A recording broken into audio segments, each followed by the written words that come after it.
Downloading data from Netflix allows you to enjoy your favorite shows and movies offline. Follow these steps to learn how to download content from Netflix. Step 1. Check your device compatibility. Ensure that your device supports the Netflix app. Most smartphones, tablets, and computers have the app available for download.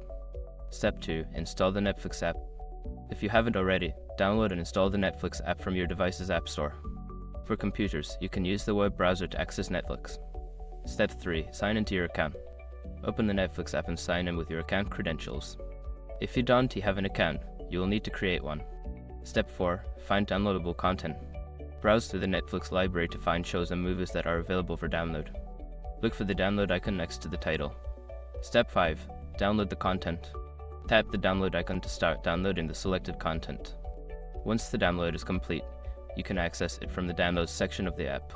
Now you can enjoy your downloaded content offline at your convenience.